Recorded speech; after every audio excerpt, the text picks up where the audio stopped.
Hi, my name's Lyndall Parker-Newlyn. I'm Associate Professor of Medical Education at the University of Wollongong Graduate School of Medicine. And if you're looking at this video, this hopefully means that you've just received an interview offer to the UOW MD admissions process for our Doctor of Medicine intake for next year. Congratulations. What I'm hoping to do with this video is help to provide you with some preparation information about what you need to do over the next few weeks to perform to your best in the selection process. So I'm just going to share some slides and we'll get started. Here we go. Hopefully you can see that now. So the question that you're asking yourself, I'm sure, is I've got a UOW MD interview offer. Now what? Well, I think the first thing that we need to do is to give you a congratulations. We've prepared this video to help you in the next steps of preparing for your interview, but first off, well done you. Generally, only about 10% of the applicant pool actually makes it to interview, so you have every right to be proud of where you are. Now, there's an important message there though. Competition is fierce. So if you're seeing this video and you didn't have an interview this year, or if you have friends or family that missed out, remember there are plenty of qualified and high quality applicants that didn't end up in the 10% with an interview offer. Lots of great people missed out. So if this is not your year, all the best for the upcoming process and all the best for the next applications, and hopefully next year will be your turn. If this is your year this year, well done you, and let's see what else you need to do. So the first step you need to do is to accept your offer. Now, this link is actually in your offer letter. You need to head over to the GEMSIS website, log into your account and accept your offer. Now, you have to do that within 3 days of your email. So don't sit and wait to think about it too long. Jump online and accept. The other thing that you need to do is you need to book your interview time. Now, the link is also in your email. That will take you to the UOW interview registration form. And here you can preference which day you'd like your interview to be on. And we will fill those places in the order the forms are received. So this is just like getting your favorite tute time when you're doing classes. Jump online, be quick, respond as quickly as you can to have the best chance of getting your preference of day. Now, we have put the capacity on the form to let us know if there's some reason that you can't do a certain day. You might be having surgery or something like that. We will try and accommodate that, but there are no guarantees. The best way to get the day you want is to be in first. Now, you must complete both steps in order to accept your interview invitation. What sometimes happens is people try and book a time, but they've not accepted their GEMSIS offer, or they accept their GEMSIS offer, but they don't book a time. Please do both and do them as quickly as you can. And that way we know that you want to come to Wollongong for interview. So when that's done, what next? How do you prepare for the interview? And this is the question on most people's minds. You've got a few weeks, 3-4 weeks between now and the interview. What are you going to do with that time? There seems to be a bit of a vacuum on the internet and available information from the medical schools. We don't often talk about how to prepare. So we're trying to resolve that. So we're hopeful that this will be really useful information for you and help you to prepare for your interview coming up. And some tips about what we think is important and what we think are the things that will really help you to perform at your best. So let's have a little look at what some of those tips are. The first step I want you to do is to have a think about what makes you unique. So when it comes to the medical school interview, what do you bring to the table? What are your strengths and weaknesses? What are your skills? And where are your challenges? Have a read through your portfolio, think about the things that you've done and reflect on who you are. Also, have a think about medical school, have a think about a future career in the medical profession. And what do you see as the opportunities? What do you see as the disadvantages? And what do you see as where you might shine? This is about you, and have a think about that. The second thing I want you to think about is to think about what makes you think. Now, I know that sounds a bit like a tongue twister, doesn't it? But what is it that makes you tick? This is what the interviewers are going to want to know. They're interviewing you to try and understand you. So what are your passions? What drives you?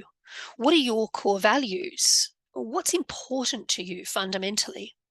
What are the things in your life that bring you joy? What makes you get up in the morning? Having a think about those things, about the way you think about things and the things that are important to you, is really valuable when it comes to expressing and representing your true self in an interview. What else can you do apart from thinking? One of the practical things you can do coming up to interview is to read widely. Broadening your opinions by listening to others, especially people who have balanced opinions and people who are experts, is a really valuable way to broaden the way you think and to broaden your opinions yourself. Keep up to date with current affairs. Have a read about what's happening in the world outside of your little part of the world. Read widely, especially regarding topical issues. Now, if we want to get down to nuts and bolts recommendations, consider reading Australian publications like The Conversation. The Conversation is a really balanced opinion, written by experts, and it's very readable. International publications like The New Yorker or The Atlantic are often quoted, as they have a long history of providing balanced expert opinion on a whole range of world topics. Challenge yourself to read daily about a topic that you don't know much about, okay? This ability to be curious and to listen and learn about all kinds of things doesn't just make you a better interview applicant, it actually makes you a better person. So I would suggest a lot of reading over the next few weeks is valuable. The other thing that we need to think about is about practicing talking to people. Practice with your friends and family, talking about your ideas. Use them as sounding boards, if you like, for your thoughts. The concepts that I just talked about that I wanted you to think about, what drives you, what your strengths and weaknesses are, practice talking about that. The articles that you're reading in your reading homework that you're doing over the next few weeks, practice that with other people. Get used to justifying your opinions. Get used to explaining why you feel a certain way about something. And of course, get used to listening to people when they disagree with you. Think about the opinions if they share different ones. Think, is that something that I wish to take on board? So listen to learn, not just to respond. Now, not everybody has friends or family that they can practice with. So what are our other opportunities? Well, you can make new friends online.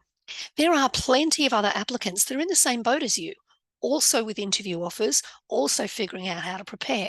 So get together online and practice talking to strangers, because if you think about it, exactly what you're going to be doing on interview day is practicing talking to strangers. Now, the other thing being is that these people may well be your colleagues or your classmates in the future.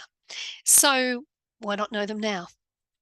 Lots of social media sites, just about every platform has groups of future medical students trying to get together and practice.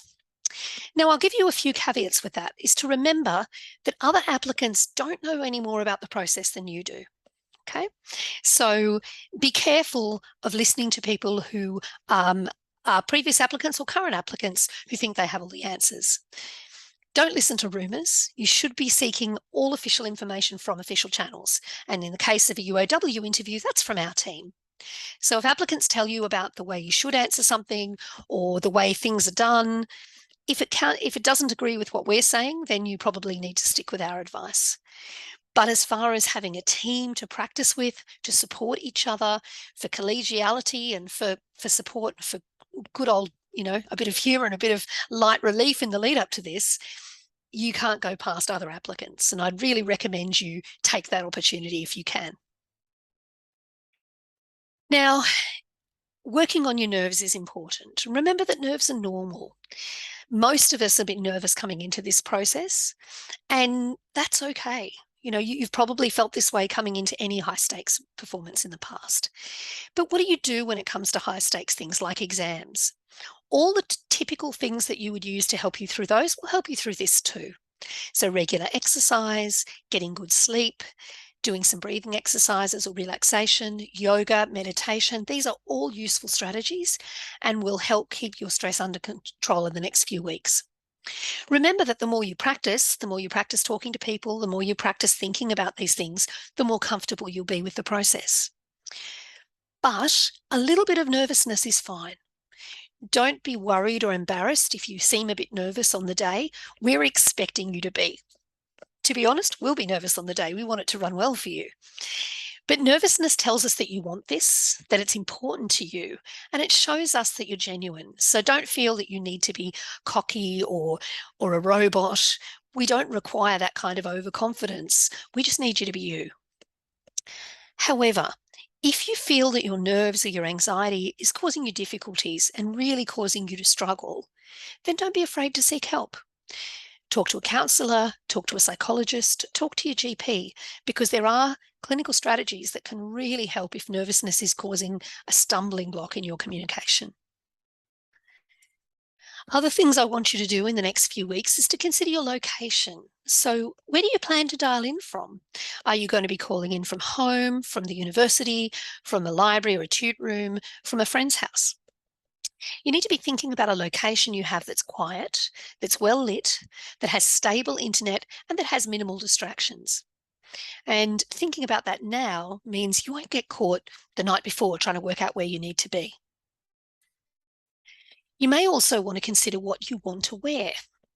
One of the first questions I would ask is, how do you feel comfortable? Not just physically comfortable, is it a hot day or a cold day, do I need a jacket? But how do I feel in interview mode? And how do I feel is going to help me portray my best self? How do you want the interviewers to remember you? Now, I always recommend that neat and tidy is always a safe option. Now, neat and tidy doesn't need to mean a $5,000 Armani suit if you have one, lucky you. It can also mean a $20 nice shirt from Kmart. The important focus here is that you want the interviewers to remember what you think and what you say, not what you're wearing. You don't want your clothes necessarily to be distracting or shocking. Just think about what is the message you want to send, and having clothing that's conservative and tidy is probably the simplest option. The other things that I would be thinking about in the next few weeks is to test drive your technology. Check your camera and practice talking into it. Now, talking into the camera does take practice, but it's easier than you think. There's a few tips that I always have for people that are practicing using a camera if they've not used it much. Firstly, get used to talking to the camera as if it was a person. Sometimes sticking a sticker or something on the, or as like a gold sticker, a star, or anything on the camera to help attract your attention to it is a good idea. When you're talking to people and you want to be looking at their faces and their expressions, you can actually drag your Zoom windows. Practice this with somebody else on Zoom, and you can put their face right up near your camera, and then it will look like you're looking straight at them down the camera. We often get drawn to our own image of our own face on the screen, and it can be quite distracting seeing yourself. One of the suggestions I always recommend is to hide yourself on the screen. You can do this two ways. One is in most Zoom applications, in the video menu, you can actually hide yourself as the presenter. That's one option. The other really low tech and simple option is have a post-it note handy and just cover your own face with a post-it note. The nice thing about that is that you can take it off if you want to check you haven't walked out the screen or messed up your hair, but it means that you're not looking at your own face all day. Now, I usually recommend using a headset or earbuds if you can. A headset like this is great as far as sound control, decreasing distractions, decreasing echo, and giving you really clear microphone speech. But earbuds, AirPods, anything like that will work. The other thing to think about is, where is your lighting? Now, when you're filming any kind of meeting, it's important that your face is clear, particularly if you're trying to communicate with people and your communication is important. Now, I'm recording this video today at my office at university, and I've got an open window beside me. So I've got soft light coming from the side. Now, that's not perfect, but because the light's soft, it's late afternoon, it's quite fine. If I was recording this at home, I don't have a window near me at home. It tends to be more behind me, and that puts your face in shadow. I resolve that by having a lamp in front of me, so my face is lit. So the focus is making sure that you have light in front of or to the side, and then people can see you clearly. If you're a silhouette in shadow, they're going to miss those subtle cues. While we're talking about technology, do you have an internet backup, like a mobile hotspot? Make sure that you know how to do that on your mobile phone quickly if you need to, in case you have any problems with your internet. What else do you need to do? Well, I would strongly recommend you attend our pre-interview briefing session, which will be coming up in a couple of weeks. We'll email you with some more details, but we normally hold that session the week before interview week. Now, this explains all the details of the interview process. It's designed for us to walk through the nuts and bolts of what will actually happen on the day. What you'll need to do, what the screen's going to look like. It'll be an interactive Zoom session, and we'll have time to answer all of the questions that you might have so that you know what's going to happen. Look, knowledge is power in this situation, and the fear of the unknown is often part of the problem. So if we can help reassure you so you feel comfortable with what's going to happen, that's going to make the process easier and you're going to perform better. Now, there is another fundamental question that we do get asked a lot. We get asked on emails, there's a lot of discussion on social media, is what about coaching courses and which coaching course do we recommend? It's important to know that the Graduate School of Medicine doesn't recommend any specific commercial preparation courses for your interview. We really just don't think you need them. Now, we understand the pressure. And there's a lot of talk about them, and the pressure is significant, both the time pressure, because the interviews are soon, and the financial pressure of the application you've put in and that you want to do your best. Often people feel like everyone's doing a course and that you should too, or you might be missing out. But it's simply not the case. Now, we're academics. We teach medicine in an evidence-based fashion. So evidence is important to us. So I just want to take a moment to explain to you what the evidence says about interview coaching so you can make an informed decision. So Australian research has shown that coaching does not assist and may even hinder performance in medical school admissions interviews. Interview candidates who have seen exact interview questions before demonstrate no significant improvement in performance in most studies. So this study was done a few years ago where they gave applicants the actual question and 2 weeks before their interview so they could read it and think about it, and then they gave them the same question, and they didn't perform any better than students who've never seen it before. There are a lot of people collecting questions or old questions on the internet. It doesn't necessarily help you. What helps you is practicing all kinds of ideas. Now, it's been well documented in the research that interviewers often give lower scores to those whose responses appeared rehearsed or lacking a genuine quality. And we've certainly found that anecdotally as well. And that certainly can be a real risk for people who've undergone intensive coaching. We found in the research that applicants who attended an MMI for a second time, so someone who may have interviewed 1 year and then had been unsuccessful and come back the next year, on average, they had a small increase in their overall performance, which is possibly due to a familiarity with the process, which is one of the reasons why we think it's so important you come along to our briefing sessions so that you all know the process. But as we mentioned before, even if they saw the stations they've seen before, it's unlikely to improve their performance. Now, applicants who've attended a coaching course tend to rate the course as useful, more useful than those who did not. And that actually makes sense. There's a theory of sunk costs. And this is about if you have spent a large amount of money on something, then that's human nature. Of course, you're going to feel it was valuable. But the evidence is, back to the research, most studies show that applicants who've attended coaching courses either have no difference in performance or worse performance than those who did not. So to reiterate, the Graduate School of Medicine doesn't recommend any specific commercial coaching courses, and perhaps you can just save your money for medical school. So the most important message we want to give to you is to think about who you are, to read widely, to think about your opinions, to think about what you bring to the program, and most importantly, just be yourself. Remember, we chose you because you are who we want to meet. I hope this has been helpful. If you have any outstanding questions that we haven't answered, just flick us an email at md-inquiries@uow.edu.au. We'll be seeing you shortly at our briefing session, and we look forward to meeting you soon. Congratulations and good luck.